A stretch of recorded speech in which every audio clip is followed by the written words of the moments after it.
dit, tu m'entoures d'un chant d'amour, chant de délivrance devant mes ennemis. Toutes mes craintes s'enfuient. Je ne suis plus esclave de la peur. Je suis enfant de Dieu. Je ne suis plus esclave de la peur. Je suis enfant de Dieu.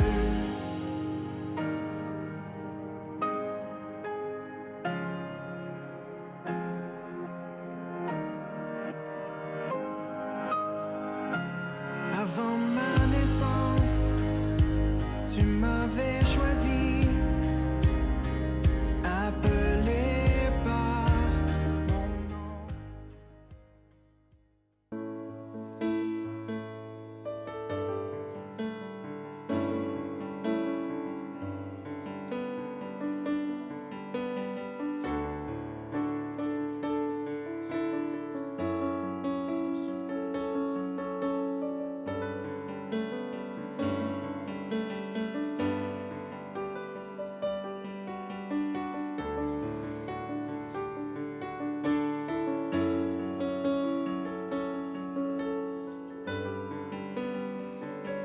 Alléluia, Seigneur Jésus. Seigneur, nous te prions tous les besoins qui sont représentés dans ce lieu, Seigneur. Il y a peut-être des gens qui n'ont pas osé lever la main ce matin, mais je veux te prier aussi pour ces gens-là ce matin. Oui, Seigneur, tu connais tous les besoins secrets, Seigneur, de chacun dans les cœurs, Père éternel. Oui, Seigneur, pour cette personne ce matin, Seigneur Dieu, qui veut tout simplement te connaître, Seigneur Jésus, davantage, qui veut être touché, Seigneur. Peut-être quelqu'un, Seigneur, qui vit des peurs, des anxiétés, Seigneur Jésus. Oui, Seigneur, tu lui dis ce matin, Seigneur, que tu es là, Seigneur. Tu dis à Seigneur, à cette personne, Seigneur, que voilà, que tu l'entoures, qu'il n'est pas seul, Seigneur, dans sa vie, Seigneur. Pour cette personne qui a mal à quelque part dans son corps, Père éternel. Oui, Seigneur, cette personne, Seigneur, tu lui dis aussi, Seigneur, que tu ne l'as pas abandonné, Seigneur, que tu es le Dieu de miracles, que tu es le Dieu de la guérison, Seigneur Jésus. Cette personne, ce matin aussi, qui a un besoin financier, Seigneur Dieu, tu lui rappelles, Seigneur, qu'elle ne manquera de rien, Seigneur Jésus. Oui, Seigneur, que tu es le Dieu de provision, Père éternel. Merci, Seigneur Dieu. Alléluia, Seigneur Jésus. Gloire à toi, Seigneur, pour cette personne, Seigneur, qui vit de la division, Seigneur, dans son couple, dans sa famille, Seigneur Dieu. Oui, Seigneur, tu lui rappelles, Seigneur, que tu es le Dieu, Seigneur, de la paix, Seigneur Jésus. Oui, Seigneur, que tu agis dans les familles, que tu restaures les familles, Seigneur, Père éternel. Merci, Seigneur Dieu. Alléluia, Seigneur, tu es le Dieu du souffle nouveau, Seigneur.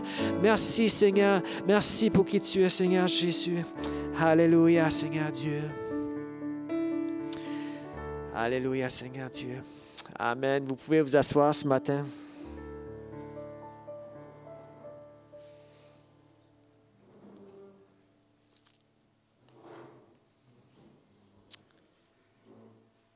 Amen. On est content de vous voir dans la maison du Seigneur. Et puis,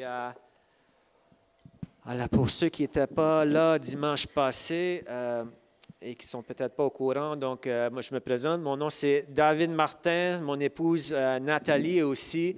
Et puis, donc, nous sommes les pasteurs, les nouveaux pasteurs par intérim pour cette église ici, pour cette saison ici. On est vraiment contents d'être avec vous. C'est notre deuxième, troisième semaine avec vous. Et puis, donc voilà, on est contents d'être avec vous. Juste quelques petites annonces pendant que je me bats avec mon téléphone qui... pour la première fois de ma vie, qui ne veut pas bien fonctionner. Bon, donc voilà, donc quelques petites annonces ce matin. Premièrement, si vous êtes ici pour la première fois ce matin, on veut vraiment vous accueillir. Sentez-vous à l'aise. Vous êtes chez vous ce matin. Et s'il y a un besoin quelconque, n'hésitez pas à me demander. Et puis, ça me fera plaisir vraiment de répondre à vos questions. Aussi, je voulais vous signaler qu'après la réunion, nous allons avoir un repas communautaire ici. Tout le monde est la bienvenue, ça ne coûte absolument rien. Et puis, donc, restez, ça va être vraiment un moment riche et puis un moment très engraissant aussi. Donc, ne manquez pas ça. Et puis, voilà, quelques petites annonces aussi. On cherche quelqu'un pour pelleter les accès, donc les 2 trottoirs.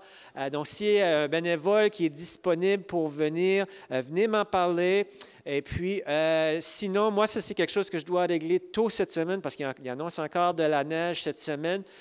Si je ne peux pas trouver un bénévole à l'intérieur, je suis ouvert aussi à trouver quelqu'un à l'extérieur. S'il faut payer la personne, on va regarder toutes les options. En tout cas, on va trouver quelqu'un cette semaine. Donc, si vous connaissez quelqu'un, vous pouvez me mettre sur une piste. OK, laissez-moi savoir le plus tôt possible. Oui? Moi, j'ai aussi une idée. Peut-être qu'on peut déménager l'église en Floride. Ah, ben, écoute, Une autre solution. On pourrait faire ça aussi. Écoute. Ah, OK. Ouais, Les ouragans. Bon.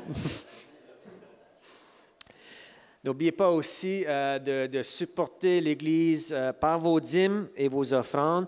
Et puis, si vous avez des questions à cet effet-là, il y a des paniers derrière. Vous pouvez aller voir Diane dans son bureau aussi après l'Église si vous voulez donner de façon électronique.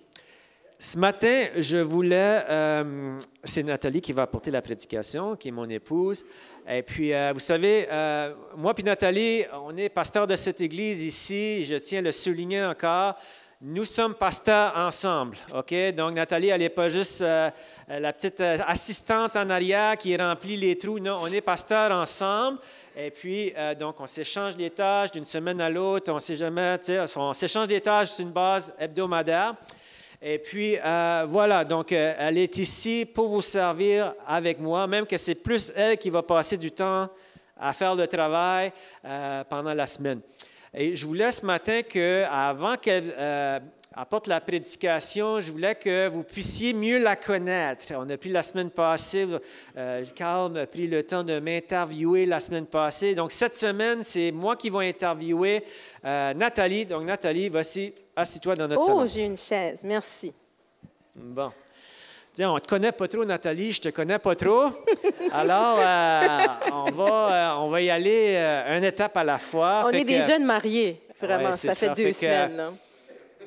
Fait que, Nathalie, explique-moi, parle-moi un petit peu de ton enfance, d'où tu viens. Voilà. OK. Ben moi, je viens de Campbellton, au nord du Nouveau-Brunswick.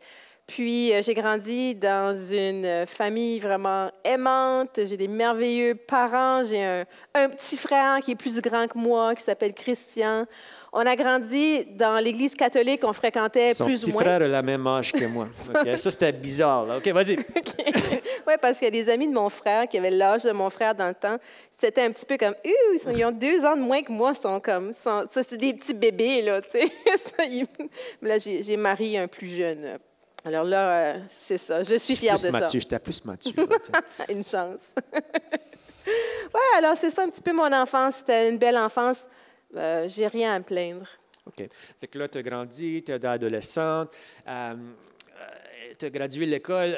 Qu'est-ce qui s'est passé quand tu as gradué l'école après ça? Bon, je suis allée à l'université, puis j'ai vécu, comme à 18 ans, j'ai vécu un traumatisme qui m'a marqué. Et ensuite, c'était un temps de dépression. Et ensuite, c'était un temps où Dieu est venu me chercher.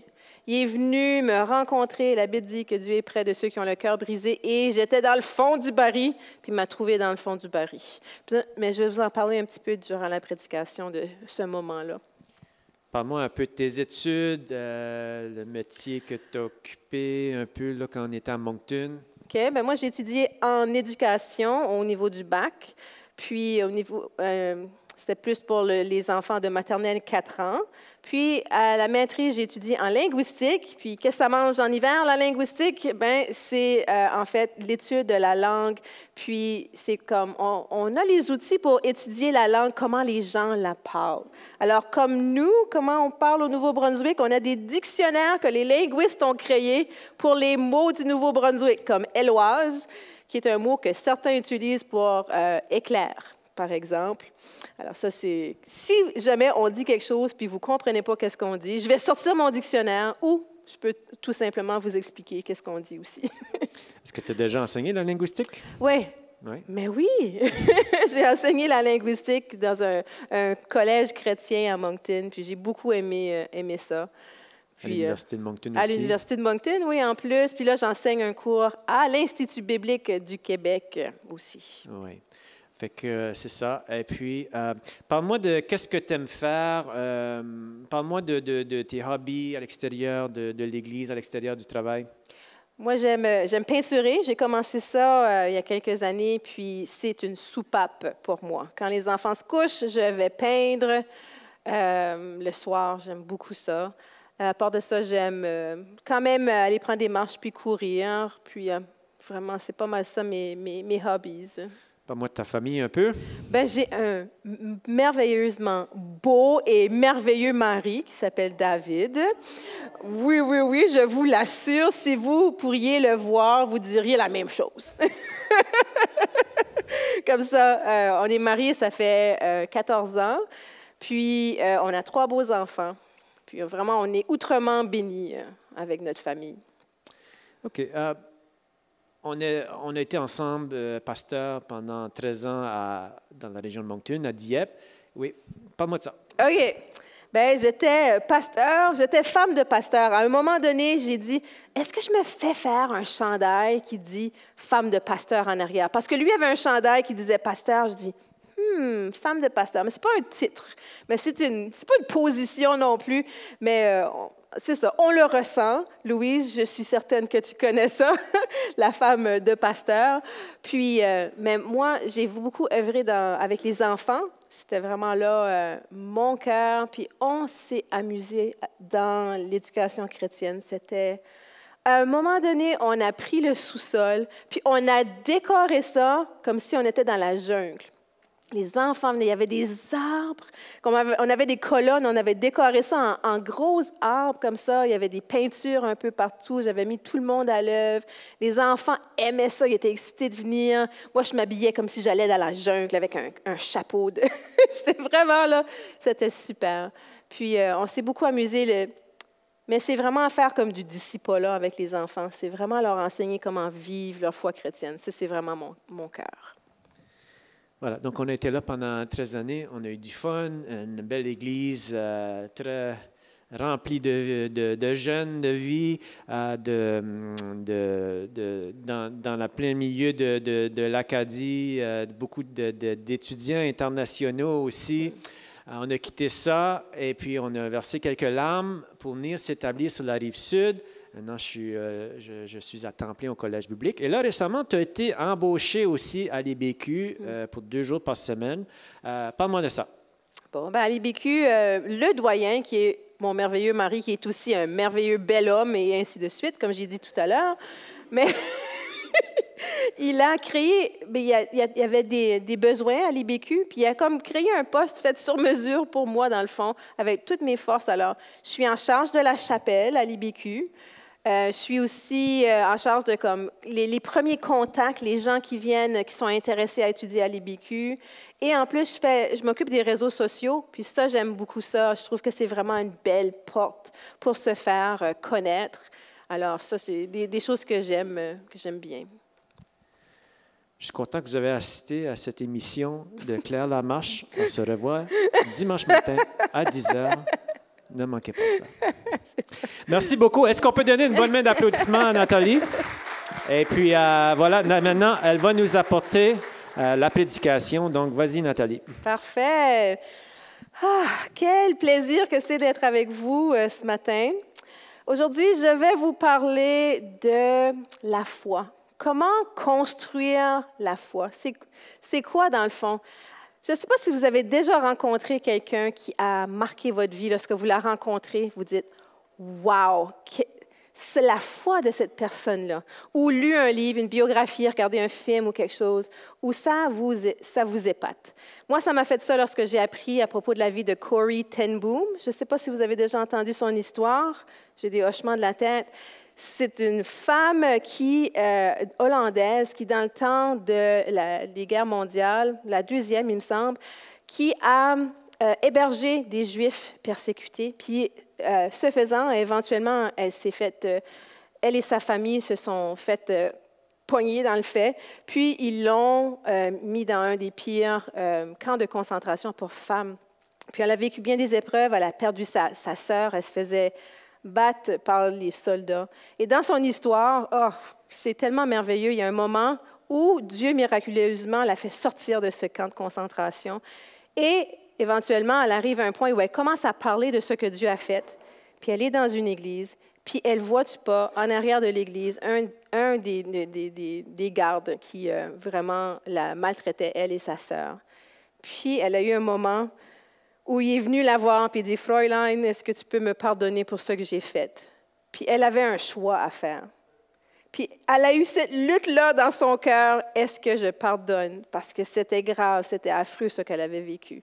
Et elle a fait le choix, dans une foi miraculeuse, de tendre la main et de pardonner cet homme-là. Mais laissez-moi vous raconter, l'histoire de Corrie ten Boom, elle n'a pas commencé au camp de concentration. La femme avait plus de 50 ans.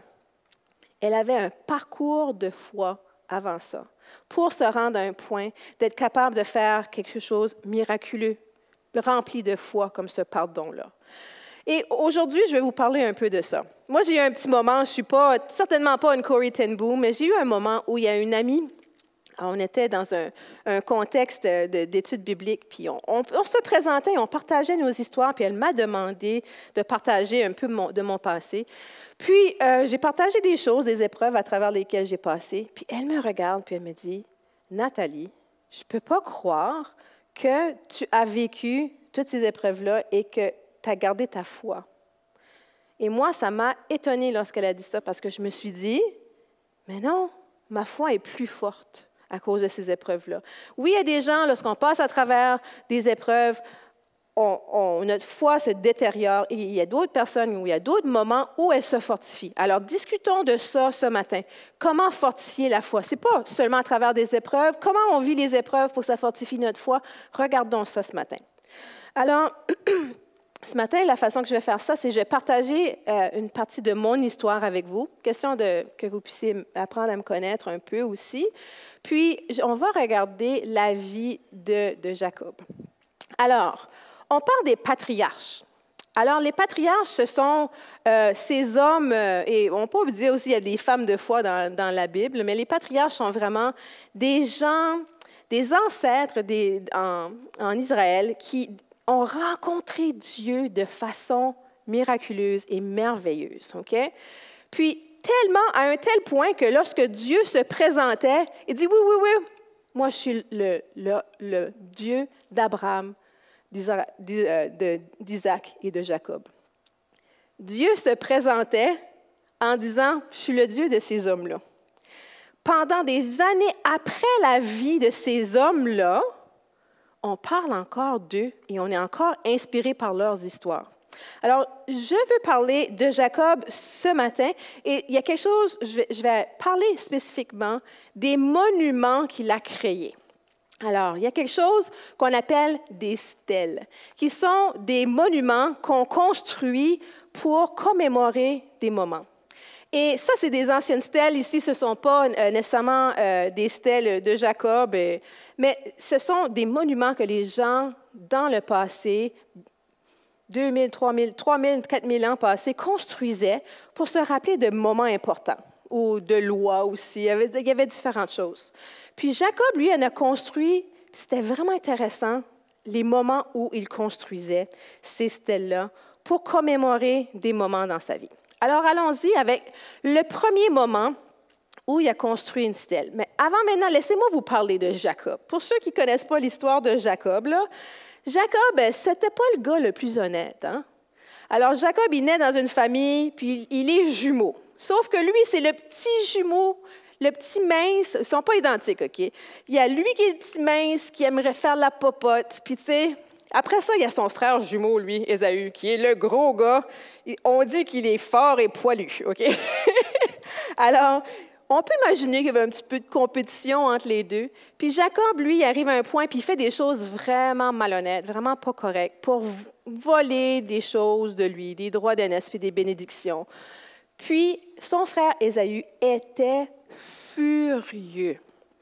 Alors, il dit, « Je vais le tuer, Jacob. » Mais sa mère entend parler de ça, puis elle dit, « Hey, ton frère Ésaü veut te tuer. Jacob, sauve-toi. Alors, il se sauve, elle dit, va voir ton oncle Laban, puis il va t'héberger, il va t'aider avec ça. Comme ça, le gars se sauve. Mais ça qu'il faut garder en tête, c'est quand il se sauve, là, c'est loin, là. Il fait de la route, là. C'est pas le village d'à côté. Alors, il fait de la route, puis là, à un moment donné, il se trouve dans un champ. C'est la nuit. Puis il dit, où est-ce que je vais dormir? Il dort dans ce champ-là, il y a une roche. Il y a des textes qui disent qu'il prend ça pour son chevet, d'autres qui disent qu'il a pris ça comme son oreiller. Okay? Il a reposé sa tête. Je ne sais pas à propos de vous, mais ce n'est pas la meilleure situation. Okay? Puis je peux juste l'imaginer en train de se dire, qu'est-ce que j'ai fait? C'est quoi cette bêtise-là? Puis juste ruminer un petit peu, commencer à penser à tout ce qui se passe dans sa vie. Ce moment-là, il s'endort. Est-ce que vous pensez qu'à ce moment-là, que c'est un bon gars, puis qu'il mérite des bonnes choses de Dieu? Est-ce que vous pensez qu'il mérite qu'est-ce qui va arriver? Alors, prochaine diapo, Jacob, il va, puis pendant qu'il dort, même celle d'après, pardon. Jacob est dans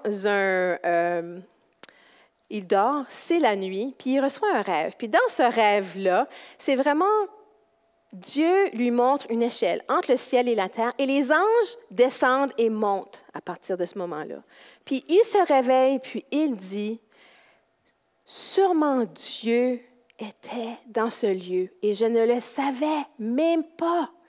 Il était là dans ces moments-ci, et le voilà. Dieu lui fait des promesses. Je vais te protéger et en plus, cette terre-là sera à toi. Je reviens à ma question. Pensez-vous qu'il méritait d'avoir un songe et la présence miraculeuse de Dieu? Dans son moment probablement le plus bas de sa vie? Non.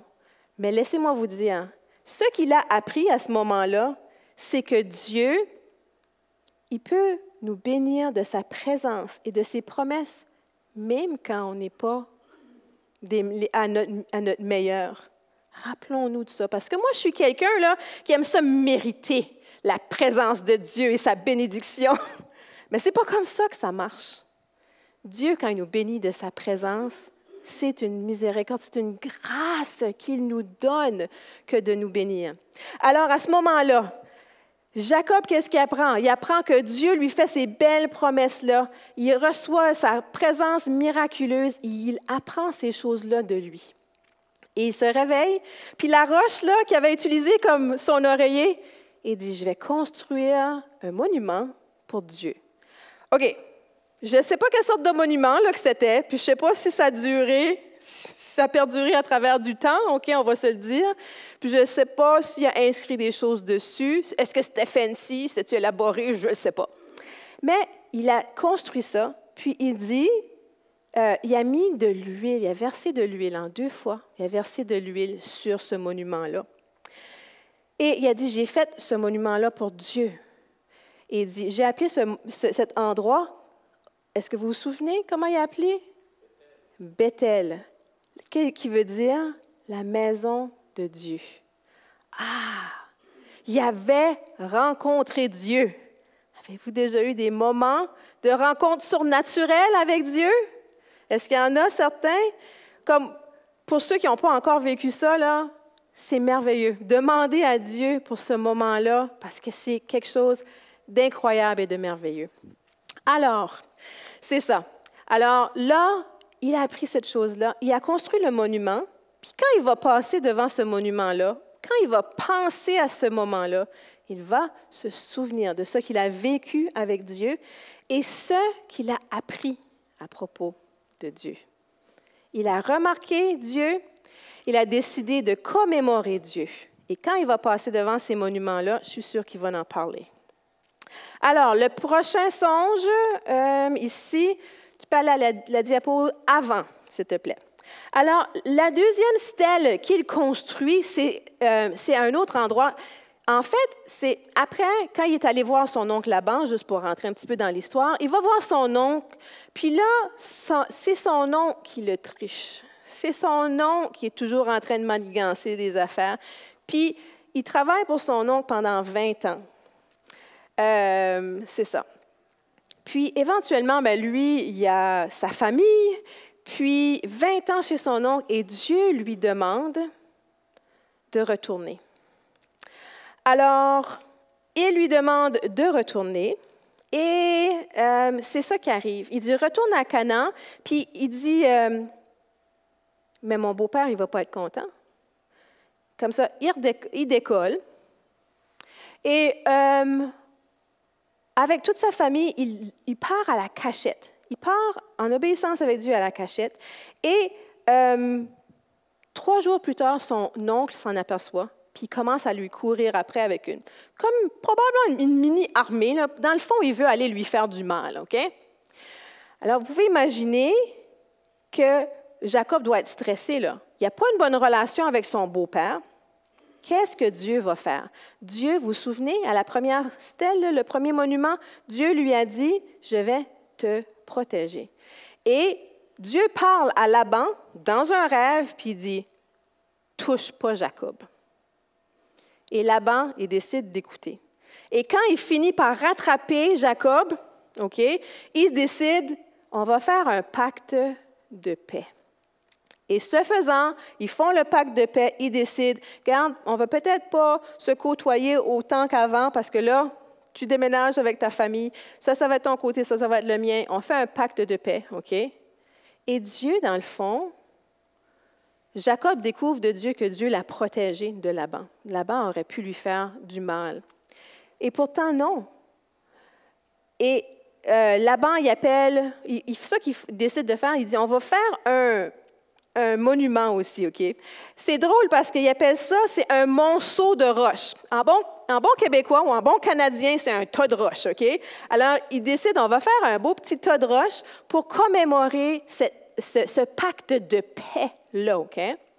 Laban nomme ce tas de roches-là quelque chose et vraiment, Jacob, lui, va le nommer Galed. Il va l'appeler monceau du témoignage. Alors, tas, pour monceau, un tas de témoignages. Il est en train de dire que ça ici, ça va être un témoignage de ce que Dieu a fait. Est-ce que vous voyez ce qu'il a fait? Il a encore fait un monument. Je ne sais pas si c'était beau, leur tas de roches, là. Okay, je ne sais pas si c'était un Inukshuk. Je ne sais pas si c'était aussi beau que ça. Mais en tout cas, il a fait ça. Il a remarqué qu'est-ce que Dieu a fait. Il l'a protégé. Puis, il l'a commémoré à sa façon dans ce tas de roches-là. Et ça, c'était 20 ans après la première rencontre à Bethel. Et c'est comme si Dieu renouvelait, lui disait, « Tu te souviens des promesses que j'ai faites, que je vais te protéger et je vais te donner ce pays? Rappelle-toi de ça. » Alors ça, c'est le deuxième monument. Le troisième monument que Dieu fait, c'est vraiment intéressant aussi. C'est en fait, Dieu, il demande à Jacob de retourner à Bethel. Puis il y a un moment justement où il va à Bethel, puis Dieu lui parle vraiment fortement. Il dit, garde, tu as encore des idoles dans ta vie. Des idoles, dans le temps, c'était des petites statues, OK? Des petites statues que les gens se prosternaient devant pour dire, tu es mon Dieu, ô petite statue. Dieu, il dit, wow, minute là, ça, c'est pas moi. Puis tu vas te débarrasser de tes idoles et je suis ton Dieu et je veux que tu enlèves tout ce qui peut te séparer de moi. David en a parlé la semaine passée, hein? Retirer les choses qui enlèvent la soif de notre vie. Des fois, il y a des idoles dans notre vie où on doit se séparer de ces choses-là. Et c'est ça que Jacob fait. Il prend les idoles, il les détruit. Et il y a ce moment d'obéissance-là. Et encore une fois, Dieu le rencontre dans ce moment d'obéissance. Ce que je trouve beau dans ce témoignage-là, c'est le côté d'obéissance. Des fois, Dieu nous appelle à obéir d'une façon, à faire quelque chose de vraiment comme « wow ». Et vraiment, moi, je me souviens d'avoir eu un moment comme ça. Je fréquentais un gars comme jeune chrétienne, puis Dieu me disait clairement d'en finir avec cette relation-là. Puis j'avais du mal à finir la relation. Ça m'a pris 1 an à obéir. Puis dans le fond, le gars, c'était vraiment pas le bon gars pour moi. Puis je devais vraiment obéir. Et je me souviens, lorsque j'ai eu ce moment d'obéissance-là, j'ai eu une merveilleuse débouchée spirituelle dans ma vie. J'ai senti la présence de Dieu comme jamais auparavant. J'ai reçu un appel pour le servir à ce moment-là. J'allais partager l'Évangile, je prenais mon sac à dos, okay? Puis j'allais partager l'Évangile, j'allais en ville, là, puis j'allais parler aux sans-abri, puis aux travailleuses de rue. Puis là, tu sais, je m'en allais avec mon petit sac à dos avec des petites bibles, puis je donnais ça à tout le monde. Mais je me souviens, j'ai eu des moments miraculeux où j'entendais la voix de Dieu, puis il m'utilisait puissamment. Mais je sais que ça a débouché avec ce moment d'obéissance-là. C'est comme Jacob qui a dit, « Hey, Dieu, là, ça sera mon Dieu, puis j'enlève tout le reste, je me consacre. » Et quand il a fait un monument, bien sûr, pour ce moment-là, puis c'était vraiment, il a appelé encore une fois, il a appelé El Bethel, qui veut dire la maison de l'Éternel, mais qui veut aussi dire que sa maison était pour l'Éternel, que Dieu pouvait faire sa place, sa maison, dans sa maison. Alors, encore là, un monument dans sa vie pour commémorer ce moment marquant dans sa vie. Bon, 4e stèle maintenant. Alors, le quatrième monument qu'il fait, qui est mentionné, en fait, c'est le 5e là, dans son histoire. Il y a un moment où il perd sa femme adorée. Et dans ce moment de deuil, il décide de construire une stèle. Alors, sa femme, il l'a perdue, elle accouchait, il faisait la route, dans le fond, elle a accouché, c'était comme dans le désert, puis elle est morte pendant qu'elle accouche. Puis, lorsque elle est en train de mourir de souffrance, elle a appelé l'enfant auquel elle donnait naissance, Ben-Omi, qui est le fils de ma misère ou de ma douleur. Okay? Alors, vous pouvez imaginer, elle meurt, Jacob est désemparé, il perd sa femme qu'il aime de tout son cœur, mais pourtant, dans son deuil, il construit ce autre monument pour commémorer la vie de sa bien-aimée. Puis en même temps, on peut voir que Dieu l'a vraiment consolé et qui a changé la perspective parce qu'il a décidé de nommer son fils Benjamin, qui veut dire « fils de ma droite ». La droite, c'est une place d'honneur. Alors, il a décidé, même s'il a perdu sa bien-aimée, Dieu lui a donné la perspective. Alors, quand moi, je regarde ce moment-là dans la vie de Jacob, je vois la consolation de Dieu. Et as-tu des moments dans nos vies où on reçoit la consolation de Dieu? Avez-vous déjà eu des moments comme ça? Moi, j'ai déjà eu des moments de douleur profonde. Des fois, c'était une guérison de choses que j'avais vécues dans le passé, avant de connaître Dieu. Des fois, c'était des choses que je vivais en ce moment-là. Mais quand on reçoit la consolation surnaturelle de Dieu, laissez-moi vous dire que moi, lorsque je vous parle d'un Dieu consolateur, ce n'est pas par théorie. Ce n'est pas à cause que je l'ai lu dans la Bible. Je l'ai vécu. Jacob, il a vécu puis il a fait un monument pour s'en rappeler. D'accord? Et alors, là où je veux en venir dans tout ça, avec les monuments, les stèles et tout ça, là, les roches, c'est quoi ces affaires-là de roches? C'est en fait, Jacob, il a vécu des choses avec Dieu. Il a su reconnaître, Dieu a agi dans ma vie. Que ce soit de façon surnaturelle, en le rencontrant, puis en lui donnant des rêves, wow, OK? En ressentant sa présence comme, OK, on a déjà eu ça. Mais des fois, c'était dans le naturel aussi, dans la vie de tous les jours. Avec son beau-père, il a restauré, avec pas son beau-père, son oncle, et son beau-père, oui. Il a restauré la relation, OK? Ça fait une résolution de conflit. Dieu a restauré ces choses-là. Jacob, là, il a dit, Dieu m'a aidé, je vais faire ce monument-là, je vais me rappeler. Jacob a aussi obéi dans le moment où il a dit, « Je vais faire de Dieu le Dieu de ma maison. » Alors, la raison pourquoi je vous présente ça, c'est pour qu'on remarque les choses que Dieu fait dans notre vie. J'ai eu une amie cette semaine qui avait une décision, ou ces dernières semaines, qui avait une décision à faire. Puis je ne vais pas la nommer, mais elle avait une décision à faire, puis je lui ai dit, mais prie à propos de ça. Puis elle a dit, je pense que Dieu est en train de me diriger vers là. Ah, il m'a donné comme un signe pour faire cette décision-là. Puis, elle a décidé de faire le pas vers lequel Dieu l'appelait. OK? Puis, elle a reçu une paix. Puis, elle est encore en train de vivre ça, mais ça qu'elle a vécu, c'est précieux, parce que ça construit sa foi. Ça construit sa foi que lorsque Dieu nous demande de faire quelque chose, qu'il est là, qu'il y a une raison pourquoi il nous demande de faire quelque chose, puis on peut lui faire confiance. J'espère qu'elle va se rappeler de ce moment-là, vraiment spécial. Alors, commémorer. De quelle façon on peut commémorer? Bien, j'ai quelques exemples ici parmi mes diapos. On peut se rappeler de ce que Dieu a fait. OK, on ne va pas tout construire je ne sais pas, mettre un gros tas de roches en avant de chez nous pour se souvenir de qu'est-ce que Dieu a fait, là. OK, on s'entend. On ne va pas mettre des statues nécessairement, mais on peut écrire dans notre journal. On peut, je ne sais pas s'il y a des gens ici qui ont des journaux de prière ou vous avez déjà eu un journal de prière. Moi, j'ai eu ça, OK? Journal de prière, tu écris tes prières et ensuite, quand Dieu répond, tu écris lorsqu'il a répondu. Ouh! Puis là, tu retournes lire ça, puis tu te souviens, wow, Dieu, tu as répondu à mes prières. Je me souviens. Je me souviens. C'est peut-être ça que j'aurais dû appeler ma prédication. Je me souviens. Okay, de ce que Dieu a fait. On peut avoir des albums photos, des moments marquants aussi dans notre vie. Une autre façon que je trouve merveilleuse, c'est écrire une chanson. Écrire une chanson d'un moment qu'on a eu avec Dieu.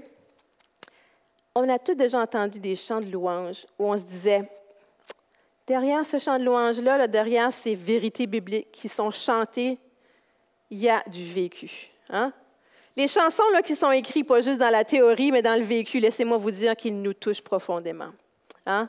Alors ça, c'est une façon de commémorer Dieu a répondu à ma prière dans ces moments-là. Il a été là pour moi et je vais le proclamer aux autres aussi, bien souvent. Pour moi, je fais de la peinture. Alors, pour moi, il y a des moments dans ma vie où je les ai marqués de cette façon-là, avec une peinture.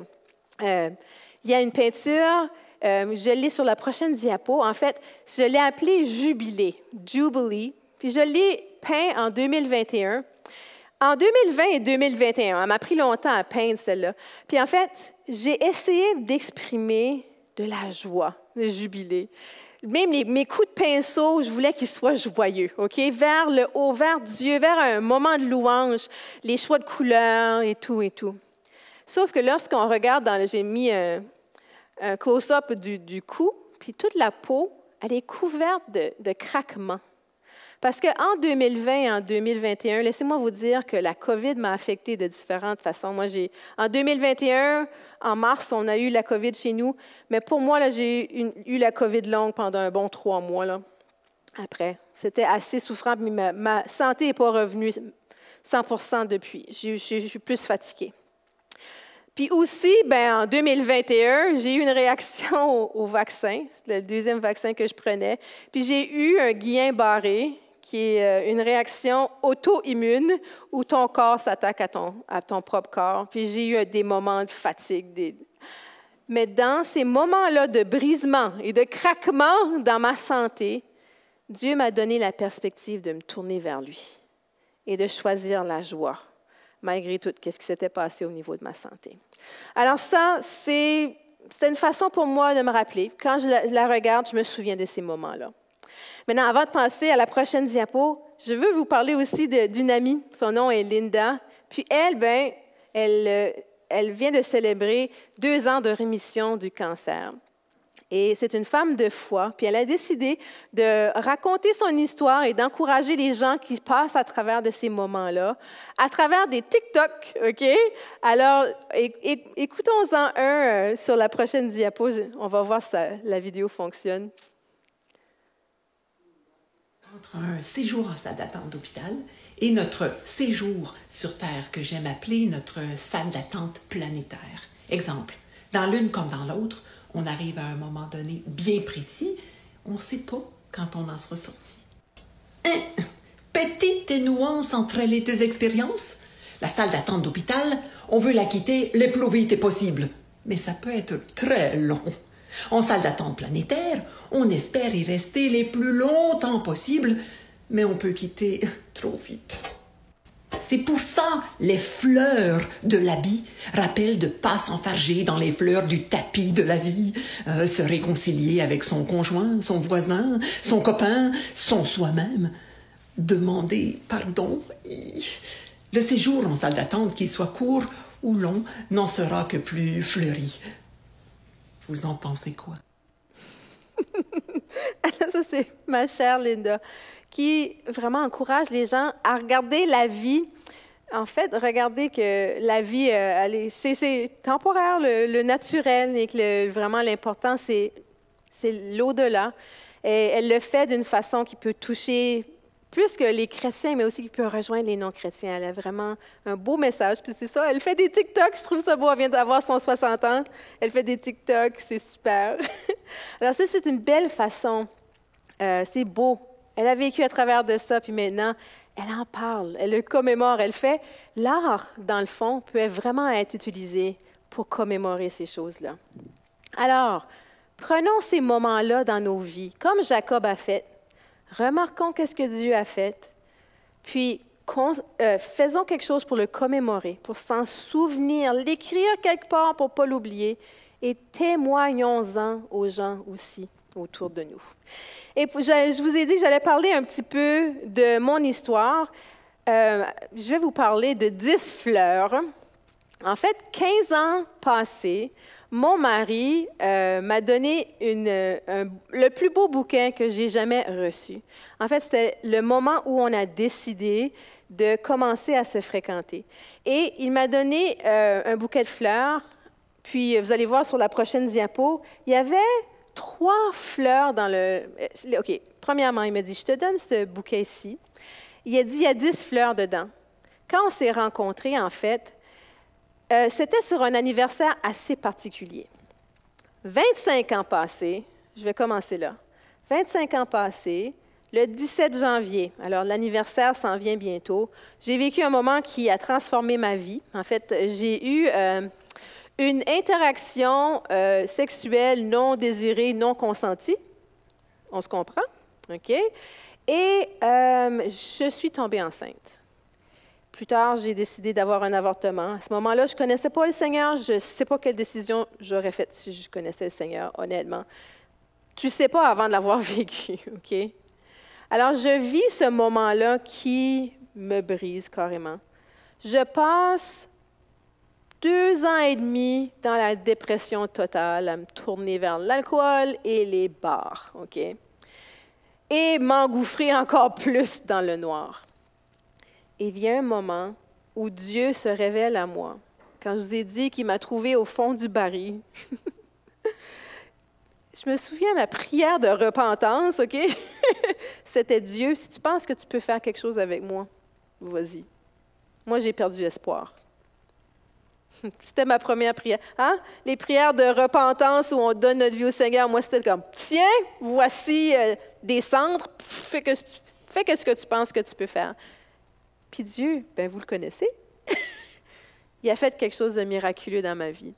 Puis je me souviens, le début de dans ma marche chrétienne, je lisais la Bible, j'écoutais des louanges, j'écoutais des prédications à tous les jours. J'étais maniaque, là. Tu sais. C'était vraiment des beaux moments. Alors, 10 ans après, au jour le jour, le 17 janvier, ça faisait quelques mois que David et moi, on était amis. Puis on commençait à se diriger vers une relation qui a abouti au mariage, comme vous savez. Et pour me demander de commencer à le fréquenter officiellement, bien, il m'offre un bouquet. Je reviens à ce bouquet-là. Dans ce bouquet-là, il y avait 10 fleurs. Puis il me dit, j'ai choisi ces 10 fleurs-là. Il y en a 3 marrons, moches, qui représentent les 3 premières années après que tu as donné ta vie au Seigneur. Ces années-là de dépression. Il dit, les 7 iris, ça représente les 7 années de beauté que Dieu a faites dans ta vie depuis que tu le connais.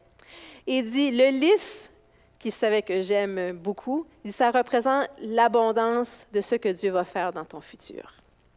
Et il m'offre ce bouquet-là, commémoratif, de ce que Dieu avait fait dans ma vie. À notre mariage, je peux porter un bouquet comme celui-là pour me souvenir du début de notre histoire d'amour. Et maintenant, le 17 janvier, qui est mardi, c'est le 25e anniversaire, oui, de ce moment-là qui m'a brisé, mais c'est aussi le 15e anniversaire du début de notre histoire d'amour. Alors, Dieu peut restaurer ces choses. Oui, merci Seigneur. Il y en a qui applaudissent. Parce que c'est incroyable qu'est-ce que Dieu peut faire lorsqu'on lui dit. Alors, ma question pour vous, c'est quels sont vos moments que vous avez vécus? Et comment allez-vous les commémorer, ces moments-là? Est-ce qu'il y a des moments, je suis certaine, je vous regarde, déjà, là, vous commencez à me raconter vos histoires, là. On a eu des belles discussions avec Luc qui m'a raconté, hein? Juste grosso modo, qu'est-ce que Dieu a fait dans sa vie, qui est incroyable, qui est merveilleux. Il en profite pour en témoigner. Moi, je veux entendre vos histoires parce que je sais qu'avec ces années-là, avec le Seigneur, vous en avez des choses à nous raconter. Et je vous demande comment allez-vous commémorer les choses que vous avez vécues. Une petite note que je veux vous dire, lorsqu'on partage nos témoignages de choses que Dieu a faites dans nos vies, moi, je vous ai partagé le témoignage fleuri. Mais des fois, aussi, il faut être bien honnête, là. Quand Dieu nous console, puis quand il nous guérit, ça peut être rock'n'roll, OK? Puis il peut y avoir des moments très noirs et très sombres. Entre chrétiens, soyons honnêtes aussi. Avec Dieu, il y a des moments aussi qui peuvent être très douloureux et très sombres dans les moments de consolation et guérison. Mais ça, il faut prendre le temps pour se les partager. Alors, moi, je vais vous poser cette question. Comment va votre foi? À travers des années que vous avez vécues avec le Seigneur, comment Dieu a-t-il construit votre foi? Avez-vous pris le temps de remarquer qu'est-ce qu'il a fait? Avez-vous pris le temps d'obéir, d'écouter, de remarquer ces moments surnaturels, de les chérir? Avez-vous pris le temps de les commémorer? Est-ce que Dieu vous demande de commémorer ces moments-là? Peut-être. Et avec ça, je vous demande, quel sera votre héritage? Est-ce que comme Jacob, les gens vont dire, ça c'est le Dieu de Pierre, ça c'est le Dieu de Louis, est-ce que ça c'est le Dieu de Nathanaël? Est-ce que les gens vont regarder votre vie après que vous serez partis et se souvenir, ça c'est le Dieu de Fortunata? Est-ce que les gens vont parler de vous en parlant de Dieu, parce que vous aviez vécu une vie riche en Dieu, où vous avez appris à le connaître et vous vous êtes rappelé, on s'est souvenu, rappelé de toutes les choses que Dieu a faites en nous. Et, j'en profite pour vous poser la question, quel sera notre héritage en tant qu'Église, en plus? Qu'est-ce que les gens vont dire? Déjà, encore une fois, j'entends les histoires de toutes les choses qui se sont passées dans l'Église et c'est merveilleux. Et on va se souvenir de ça. L'éducation qui est chrétienne, les enfants, c'était tout rempli au sous-sol, tous les bureaux à côté qui étaient tous remplis. Les petits coins, la pouponnière, que c'était juste pour les 0 à 3 ans maintenant, c'était rempli, ça débordait. Ça, c'est des beaux héritages. Est-ce que, moi, en tout cas, c'est mon rêve, pour nous, qu'on puisse encore avoir la vie des petits-enfants, encore de plus en plus. Hein? OK? Alors, je vais faire ma plug, mettons, pour le ministère des enfants, pour l'éducation chrétienne. Est-ce qu'il y a des gens que ça vous tenterait de vous joindre à l'équipe. Je vous laisse avec ça. Mais à part de ça, l'héritage pour notre Église, ça va aller bien au-delà de ce bâtiment. L'héritage, ça sera des gens qui ont grandi dans la foi. Notre héritage, je veux que ça soit, qu'on soit l'Église communautaire qui a marqué notre communauté. C'est ça mon désir pour nous, en allant de l'avant, puis aussi qu'on puisse se rappeler de toutes les choses que Dieu a faites dans notre Église dans le passé.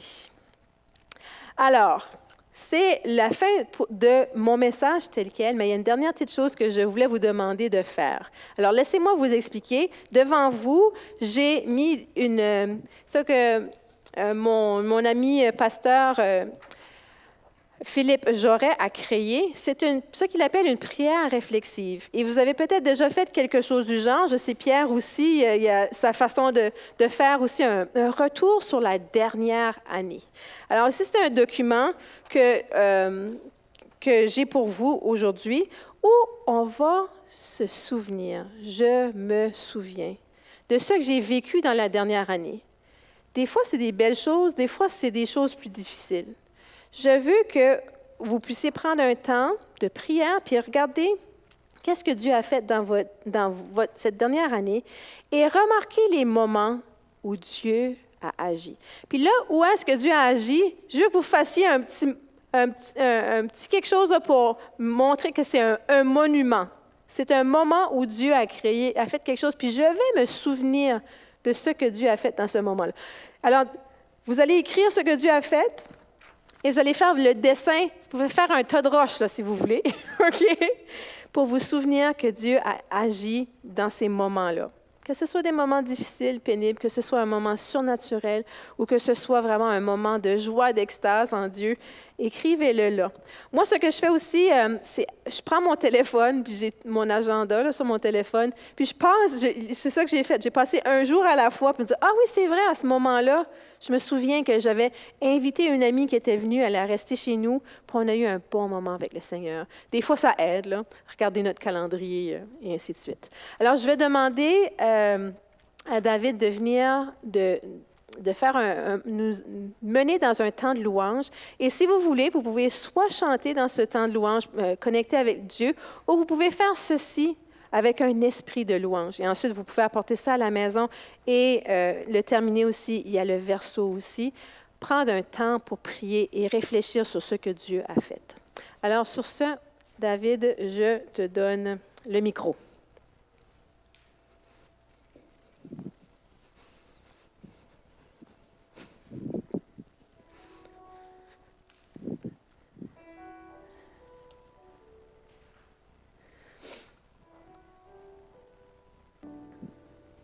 Je vous invite à prendre votre stylo.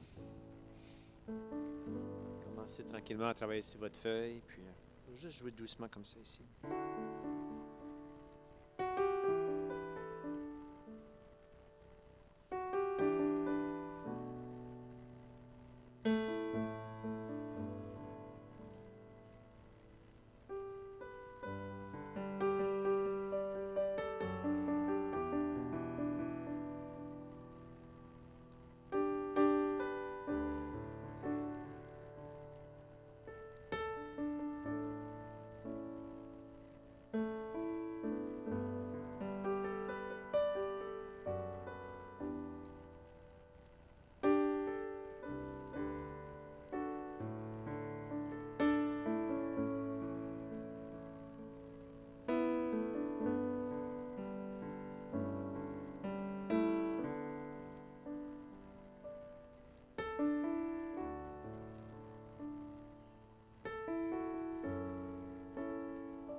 prendre un autre 2 minutes parce qu'on a le repas qui s'en vient bientôt.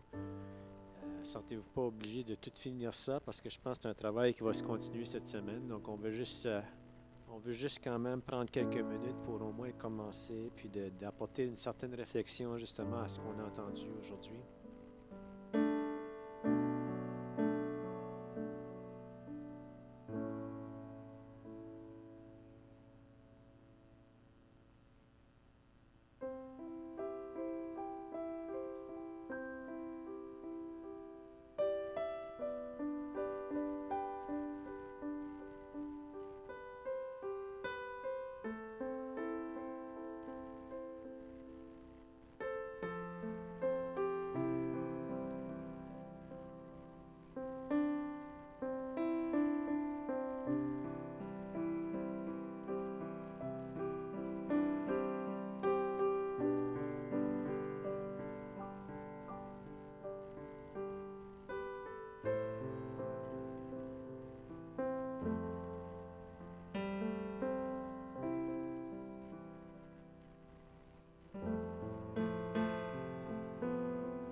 Seigneur Dieu, on est tellement reconnaissant pour ce que tu fais, Seigneur. On est tellement vite à chialer, Seigneur Dieu, tellement vite, Seigneur, à devenir parfois même ingrat, Seigneur Dieu. Et lorsqu'on regarde à nos vies, à tout ce que tu fais pour nous, Seigneur, c'est incroyable. Hein? C'est vrai qu'il y a des besoins qui sont là, Seigneur. On continue à te faire confiance avec nos besoins, Seigneur, mais on ne veut surtout pas oublier, Seigneur Jésus.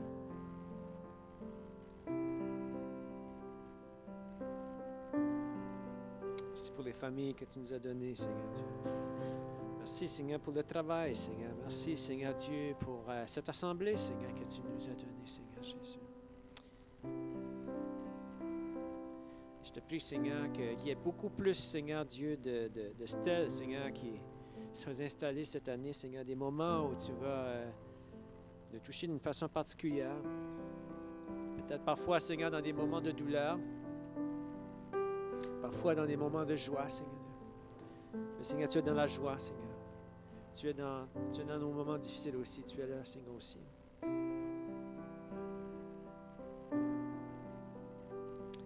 Merci, Seigneur Dieu.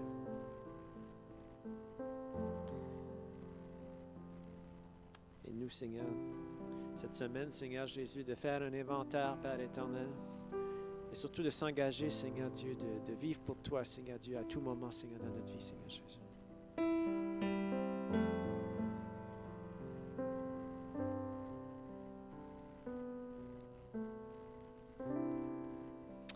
Amen. Amen. Vous êtes toujours vivant? Si vous êtes vivant, faites comme ça. Bon, il y a quelques personnes qui sont vivantes, c'est bien. On va prier pour ceux qui ne sont pas. Amen. Merci beaucoup, Nathalie, pour cette belle parole que tu nous as apportée ce matin. Ouais, super. La semaine prochaine, vous aurez la chance d'entendre le pasteur Pierre qui va apporter la prédication. Donc, ne manquez pas ça, ça va être vraiment génial.